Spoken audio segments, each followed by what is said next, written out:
Há 27 anos, direto do túnel do tempo, o então presidente José Sarney, isso é o que é o bigodão dele, lançava o plano cruzado que estabelecia o congelamento de preços para fazer frente à chamada inflação galopante. Foi aí que surgiram os chamados fiscais do Sarney. Nossa, eu me lembro disso, é muito constrangedor. Eram pessoas que, movidas pela total boa-fé, não é? Iam a uns supermercados e faziam um alvoroço quando descobriam algum aumento de preço. É dessa época uma cena que ficou famosa. Eu tenho vergonha de lembrar isso, mas a gente precisa fazer para lembrar o que está acontecendo. Mostra aí, diretor. Veja o caso dessas duas maioneses. Veja o caso do café. Conquistando o nome do José Sarney, o nosso presidente e o presidente da nova república. Fiscal do Sarney. Mas tinha episódio que a turma baixava a porta do supermercado com um botãozão gigantesco aqui chamado Fiscal do Sarney. Bom, esse furor patriótico durou muito pouco tempo. O plano cruzado foi um tremendo fracasso e o governo Sarney chegou ao fim com uma inflação acumulada de, acreditem mesmo, 4.853% num único ano. Você tem ideia? 4.853%. Mas por que eu estou falando tudo isso agora, com essas imagens direto do túnel do tempo? Porque na semana passada, o Paulo Guedes, o príncipe do neoliberalismo brasileiro, mofado, pouco lido e solitário, e o Bolsonaro, que é o grande desastre que nos governa, tiveram a cara de pau de pedir aos representantes dos supermercados que congelem os preços das suas mercadorias. Ou seja, como Guedes e Bolsonaro não têm a mínima ideia de como conter a inflação, eles decidiram reviver os velhos tempos do Sarney. Isso é que é não ter medo do ridículo. Solta os vídeos aí, diretor, que depois eu comento. Nova tabela de preço, só em 23. Trava os preços.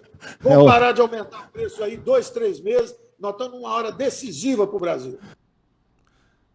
O apelo que eu faço aos senhores, para toda a cadeia produtiva, para que os produtos da cesta básica, cada um obtenha o menor lucro possível, para a gente poder dar uma satisfação a uma parte considerável da população. Você já vem colaborando dessa forma, mas colabore um pouco mais na margem de lucro dos produtos da cesta básica.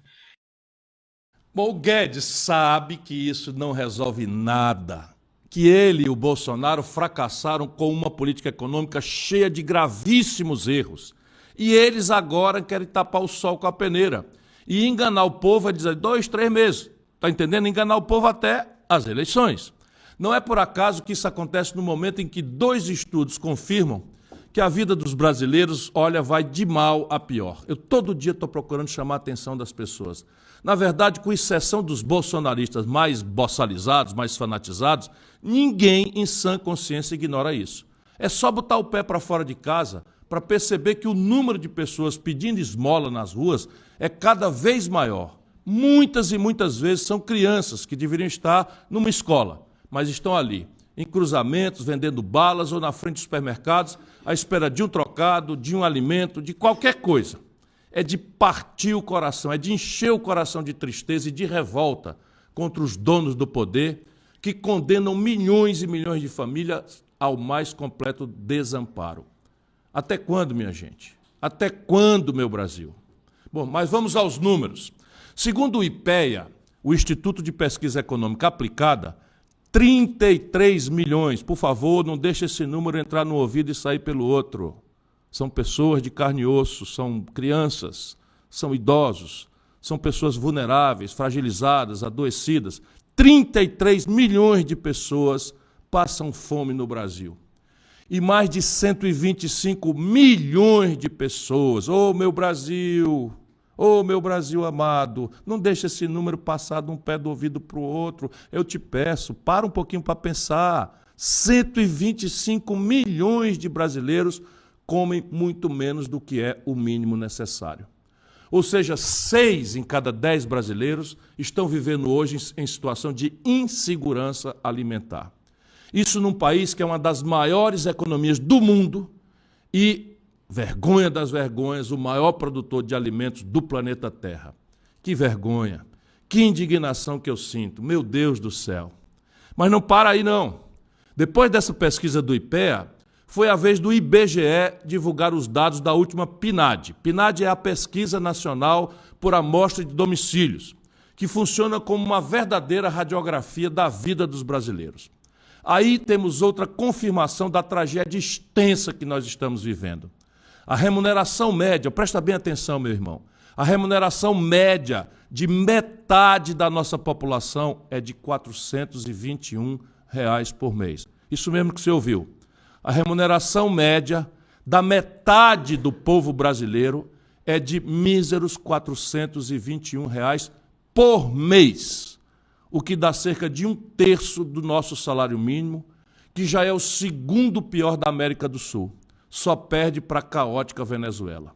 Quer dizer hoje o seguinte, são 108 milhões de brasileiros que vivem com cerca de R$ 14 por dia. Isso mesmo, 108 milhões de irmãos e irmãs nossas vivem com R$ 14 por dia. Enquanto isso, os 5 brasileiros mais ricos acumulam uma fortuna que é equivalente a tudo que essa metade da população tem. Sim mesmo, isso aí, 5 pessoas no Brasil que vivem num paraíso fiscal sem pagar imposto, sem coisa nenhuma, e dizem da vida e da morte da política, controlam o sistema, mandam e desmandam, compraram a polarização para manter tudo como está. 5 pessoas têm as posses dos 108 milhões de brasileiros mais pobres do nosso país. Mas se você pensa que viver com R$ 14 por dia é o fundo do poço, infelizmente você está muito enganado. Olha esse outro dado da mesma PNAD. Os 5% de brasileiros mais pobres perderam quase metade da sua renda nos últimos 9 anos. E agora tem um rendimento de R$ 39 por mês. Eu vou repetir. Os 5% de brasileiros mais pobres, o nosso povo mais pobre, esse que nós estamos vendo aí morando debaixo de viaduto, angustiados com cartaz pedindo para comer, esquálido nas esquinas do Brasil, ante a omissão, o egoísmo e a vulgaridade de uma classe dirigente que só pode ter pior aqui no Brasil. Eu não acredito que ninguém no mundo possa ter uma classe dirigente tão calhorda quanto a nossa. Pois bem, os 5% perderam metade dos seus rendimentos nos últimos 9 anos. E o rendimento que lhes resta hoje é de míseros R$ 39 por mês. R$ 39 por mês. Isso mesmo. R$ 39 por mês. É mais ou menos o que custa um PF na cidade de São Paulo, um prato feito. Está aí o retrato da nossa pobreza em toda a sua crueza, números, em toda a sua crueldade. E não me venham me dizer que o descalabro que é o governo Bolsonaro explica tudo, porque isso não é verdade. A gente tem que ser honesto. Há muitos culpados e muitos cúmplices nessa história. É o caso de todos aqueles ou aquela que mantiveram o mesmo modelo econômico e tentam enganar o povo vendendo feitos espetaculares, que na verdade foram verdadeiros voos de galinha, como eu tenho tentado repetir. Tudo isso, é óbvio, seria motivo para um debate franco e sério entre nós, os pré-candidatos à presidência do Brasil. Eu estou pronto para esse debate. Mas cadê os responsáveis por essa tragédia? Lula, que a propósito de plano de saúde, está viajando o Brasil num jato de luxo que pertence aos bilionários donos do plano de saúde Prevent Senior. Isso mesmo. Por isso, talvez, ou não sei, não deu uma palavra contra essa indignidade que foi excluir os autistas e as doenças mais raras da cobertura dos planos de saúde. Pois bem, vamos debater as raízes, as causas dessa tragédia. O Lula não comparece. Vive dentro da sua bola de idolatria, dentro da sua zona de conforto, onde imagina estar protegido de qualquer questionamento. Bolsonaro, canalha, infelizmente, como só ele pode ser, foi pedir ajuda ao Biden. Olha aqui, o presidente do Brasil, segundo a crônica internacional, eu vi isso, não foi na imprensa brasileira, eu vi na imprensa estrangeira. O constrangimento, o Bolsonaro foi pedir ajuda ao Biden, presidente dos Estados Unidos, para ganhar as eleições aqui no Brasil. Ou seja, em vez de debater e defender as suas ideias, se é que ele já tem alguma, ele parte para o desespero e submete o nosso Brasil a mais um grande vexame internacional. A verdade é uma só. Lula e Bolsonaro jogaram o Brasil num abismo profundo e agora fazem uma dobradinha, uma tabelinha do mal, para se esquivar da discussão sobre seus erros e trapaças. Quem já admitiu isso, com outras palavras, é o próprio Lula. Solta aí, diretor.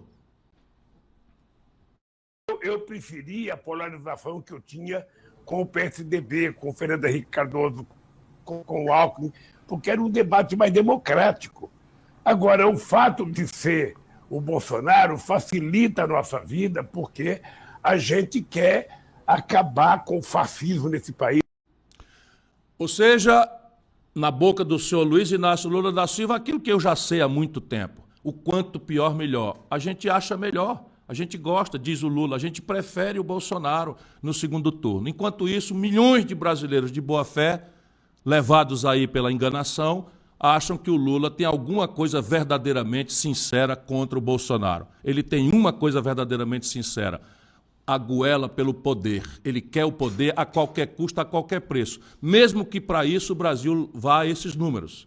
Vocês ouviram os números, são números oficiais, e esses números estão sendo agravados pelo Bolsonaro, mas eles foram produzidos pelo modelo econômico que o Lula, a dona Dilma e o senhor Fernando Henrique Cardoso impuseram ao Brasil, ao lado de um modelo de governança política em que o cinismo, o conchavo, sem nenhum tipo de escrúpulo, chegaram ao fundo do poço em tempos de orçamento secreto. Bom, Lula, Bolsonaro, deixa eu dizer, vocês não vão conseguir fugir o tempo todo desse debate. Vai chegar a hora em que o povo brasileiro vai acordar e usar a grande arma que o nosso povo tem, que é o voto. E digo isso por convicção e também inspirado por uma cena que eu vou mostrar agora. Me emocionei muito lá pelo Rio Grande, eu andei. Ela foi captada brilhantemente pela cineasta nas horas vagas, eu diria, brilhantemente, Gisele Bezerra, durante o nosso giro da semana passada pelo Rio Grande do Sul. Ela mostra o diretor teatral e escritor Caco Coelho, uma figuraça, declamando um belíssimo poema do meu querido amigo e colega governador, ex-governador, Alceu Por Deus Colares, ex-governador do Rio Grande do Sul e ex-prefeito de Porto Alegre. E esse poema tem tudo a ver com o que nós estamos falando. Roda aí, diretor, para repartir essa emoção que eu também senti. 1979, um ônibus cruzou o Rio Grande para ir buscar o Leonel Brizola em São Borja. No meio da madrugada, Alceu de Deus Colares nos despertou a todos com estes versos. Mandam no teu destino, mas ele é teu, meu irmão. Ergue teu braço firme e acaba com a exploração. Faz tua revolução. O voto é tua única arma. Põe o teu voto na mão. O voto é tua única arma. Põe o teu voto na mão. Tua casa está destruída. Tem pouca comida no fogão. Tua mulher está mal vestida. Teu filho de pé no chão. Faz tua revolução. O voto é tua única arma. Põe o teu voto na mão. O voto é tua única arma. Põe o teu voto na mão. Escravismo, feudalismo, imperialismo, capitalismo, tudo em vão. Vai milênio, vem milênio, e tu continuas na escravidão. Faz tua revolução. O voto é tua única arma. Põe o teu voto na mão. O voto é tua única arma. Põe o teu voto na mão. Construíste com o teu trabalho toda a riqueza desta nação. Tem por justiça o direito de buscar o teu quinhão. Faz tua revolução. O voto é tua única arma. Põe o teu voto na mão. O voto é tua única arma. Põe o teu voto na mão. A liberdade é o pão do espírito. Do corpo a liberdade é pão. Vem pra luta comigo. Faz tua revolução. O voto é tua única arma. Põe o teu voto na mão. O voto é tua única arma. Põe o teu voto na mão. Mais uma. Põe o teu voto única arma. Põe o teu voto na mão. É isso. E viva o Rio Grande! Faz a tua revolução. O voto é tua única arma. Põe o teu voto na mão. Isso foi numa van, 3 horas correndo pelos coração do Rio Grande do Sul. Eu agradeço muito, muito mesmo ao povo gaúcho, aos meus companheiros do PDT, a Vieira da Cunha, nosso futuro governador, enfim, ao Caco e a todo mundo que me acompanhou, para poder não ser indelicado aqui. Não só foi muito entusiasmante tudo que aconteceu lá, mas a emoção que eu senti, olha, me fez ter muito mais clara do que jamais teve o sentido da nossa luta. Nada vai nos abater. Faz tua revolução, teu voto é tua única arma, põe o teu voto na mão. Tu estava lá e filmou bonito, hein? Emocionante, né? Muito emocionante, foi muito bom. Então agora é hora de chamar os nossos outros convidados da noite. O engenheiro florestal Virgílio Viana, um dos maiores especialistas em Amazônia, e Rafael Herê, queridíssimo presidente do movimento indígena do PDT e neto do grande cacique Mário Juruna, que também era do PDT e foi o primeiro líder indígena da nossa história a se eleger deputado federal. Gisele, antes de colocar o Virgílio e o Rafael na telinha, eu queria mostrar uma entrevista com o delegado Alexandre Saraiva. É um cacozinho aqui, né, que é um delegado da Polícia Federal, que ficou muito famoso porque foi demitido pelo Bolsonaro, e é um cara aparentemente corajoso e valente.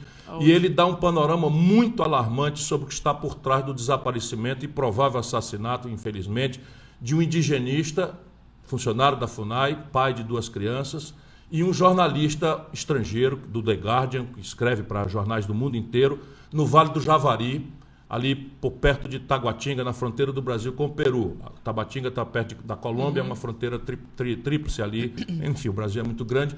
Com todo o seu conhecimento da região, o delegado Saraiva fala numa insurgência e numa convergência criminosa na Amazônia que envolve narcotráfico, contrabando e tudo que é atividade ilegal, de pesca, de caça, de garimpo. Solta aí, diretor.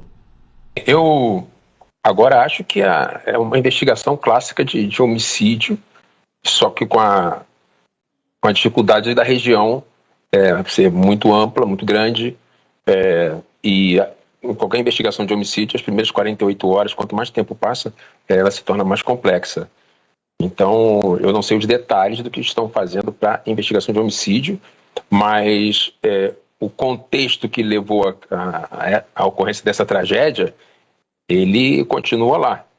E o que acontece na região é o que o Palácios falou, é a convergência criminosa, que isso aí é uma, segundo a criminologia, algo que naturalmente acontece, a convergência entre vários ramos criminosos que se encontram em determinada área geográfica. Então é natural que o tráfico de drogas e o contrabando de cigarro, ou como acontece no sul do Brasil, ou o tráfico de drogas e a madeira, a pesca ilegal, eles acabem se associando de alguma forma, garimpo, e se torna uma holding criminosa, que controla toda a região. O que existe hoje naquela região é o que já foi chamado em um artigo escrito por um coronel do Exército de insurgência criminosa. E existe a insurgência terrorista, né? E existe o inimigo externo, que é a doutrina majoritária nas Forças Armadas, é esperar esse inimigo externo que, por questões geopolíticas, acho que não vai aparecer nunca. Então, se critica muito essa dificuldade de se contar com as Forças Armadas num efetivo combate a essas organizações, porque não é a primeira vez que isso acontece. Vocês devem lembrar do caso da irmã Dorothy. Aqui no Rio de Janeiro, próximo, aqui na reserva do Tinguá, o ambientalista Júlio também foi morto por caçadores. Ele era um ambientalista que combatia esse crime. Então, onde existe a ausência do Estado, chega o crime. Bom, a grande doída verdade é que na Amazônia existe hoje um Estado paralelo, uma holding do crime totalmente fora do controle do Estado Nacional Brasileiro. E é dentro desse contexto que ocorre o desaparecimento e o provável, eu ainda estou rezando aqui, mas a provável morte do Dom e do Bruno. Surpreende também que tudo isso esteja acontecendo sem que o Exército Brasileiro tenha controlado, denunciado ou sequer pedido reforços para conter essa ameaça à região e ao seu povo.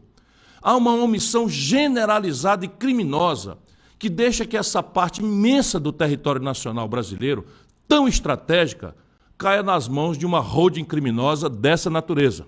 Que essa tragédia que entristece e envergonha o Brasil na comunidade internacional sirva pelo menos para dar foco a esse submundo que dominou totalmente a região com absoluta complacência. Por enquanto, eu vou desconsiderar a imensa suspeição que eu tenho sobre determinadas figuras das Forças Armadas brasileiras, que, sendo responsáveis por isso, são omissas e, quando não estando na região, patrocinam pelo menos um discurso de contemporização criminosa com essa usurpação da autoridade do Estado Nacional Brasileiro.